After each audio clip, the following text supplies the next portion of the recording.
Isang magandang at mapagpalang hapon po sa ating lahat.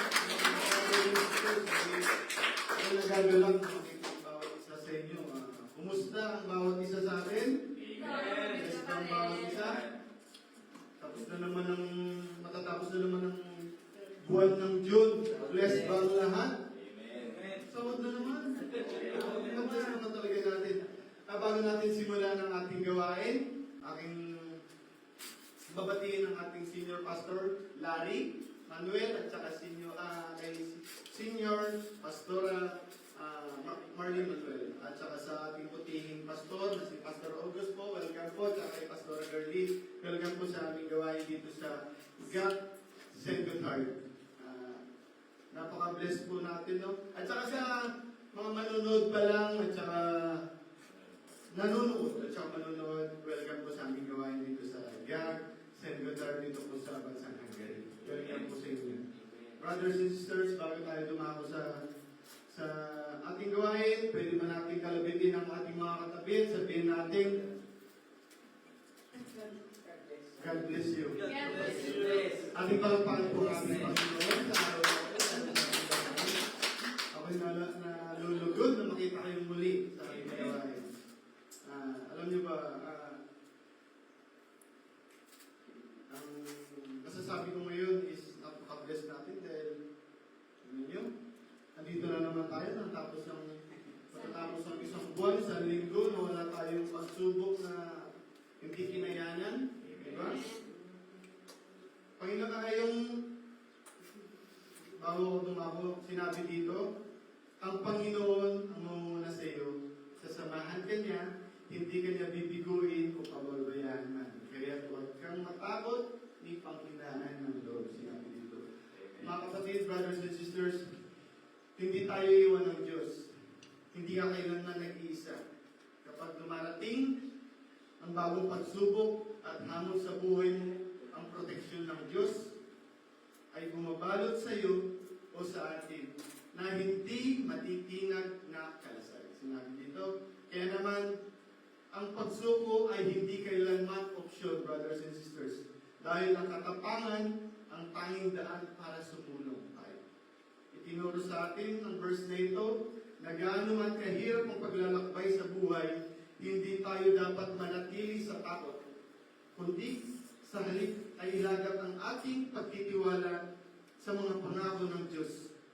Siya ang ating tagapagtanggol na nauuna sa atin, na natiling kasama natin sa bawat pagsubok. Lagi lang natin isipin na may Diyos tayong pwedeng sandalan.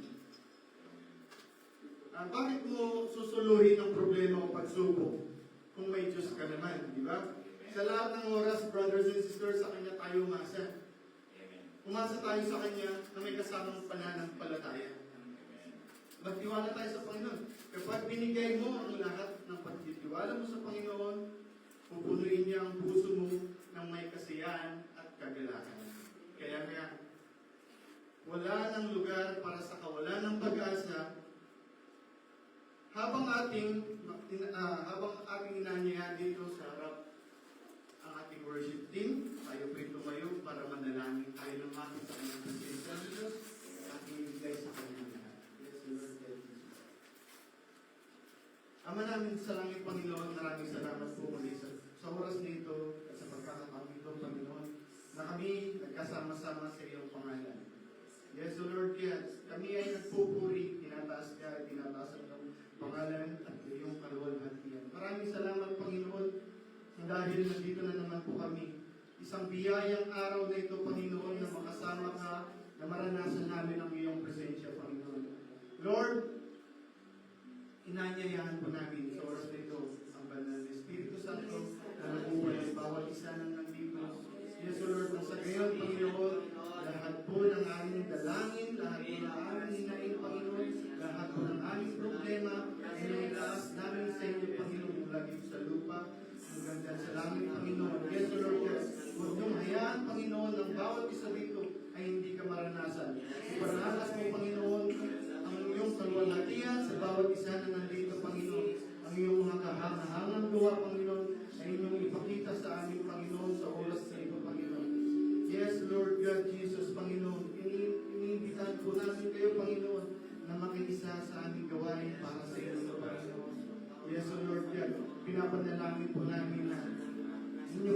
ipahayag sa aming Panginoon ang inyong mga plano sa aming Panginoon. At patuloy niyo pong ipauna ko sa aming Panginoon ang mga bagay na hindi namin maintindihan sa aming mga buhay. Meron lang po kami mga pagsubok na hindi man lubos na isip kung ano ang balak ninyo, Panginoon.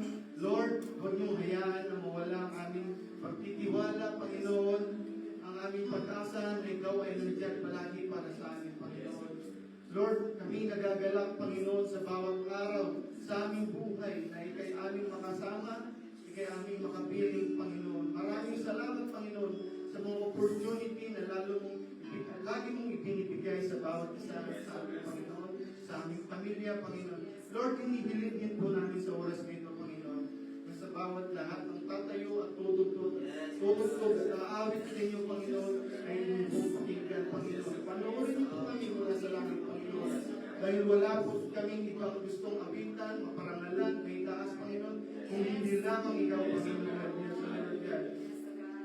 Gabayin niyo po ang bawat instrumento, Panginoon, ang aming media, ang aming multimedia, Panginoon, Mediatek, Panginoon, ang sa gayon. May share po namin, hindi lamang dito sa lugar na to, Panginoon, kundi sa bawat nanonood dito sa buong mundo, Panginoon. Yes, O Lord God. Bless us always, O Lord. In the mighty name of Jesus, Panginoon, we pray. Amen and amen.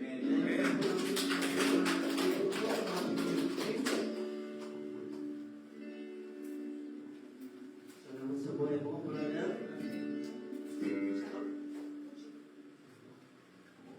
Amen. Sa mong pagpalang hapon po sa mga Amen. Bro, masaya ako pala sa mga may nasa yung aming boses. Amen. Malakpak. Once again po, malakpak sa aming Panginoon. Naliyaw mo na. Hallelujah! Hallelujah! Hallelujah! Bakit parang nahihina ako ngayon? Mahinig ko pa naman ako. Amen. Mahinig ko pa naman ako. Please, mahinig lang pasali pa po po. Huwag po tayo magsimula. Nais ko pong basahin sa inyo sa 1 John 16:3. Sinend ko na po ito sa GC natin. Sabi po dito, sinasabi ko ito sa inyo upang sa inyong pagkikipag-isa sa akin ay magkaroon kayo ng kapayapaan. Daranas kayo ng kapighatian sa libutang ito, ngunit tibayan ninyo ang iyong loob na pagtagumpayan ko na ang sanlibutan. Panginoon Panginoon sa kanyang pong salita. Amen. Sino pong nag-realize na maranasan po natin yung Panginoon? Hindi lang po sa oras na ito, kahit paglabas po natin yun sa pintuan na ito, maranasan natin yung Panginoon sa buhay natin, maranasan natin yung kabutihan niya sa buhay natin, sa protection niya sa atin, hindi lang sa atin, maging yung mga mahal natin nasa bansang Pilipinas. Amen po ba? Amen. I'm sure na lahat po tayo nakapag-ready, nakapag-handa po tayo. Gaya po ng lagi po sinasabi sa atin ng Panginoon na sa bawat palakpak, sa bawat letra natin makakalitin, wala pong ibang mapapapurihan kundi ang ating Diyos na buhay. Walang ibang rason. Kaya nandito tayo, gusto tayo ng oras para lamang po mag-glorify ang ating Diyos na buhay. Amen.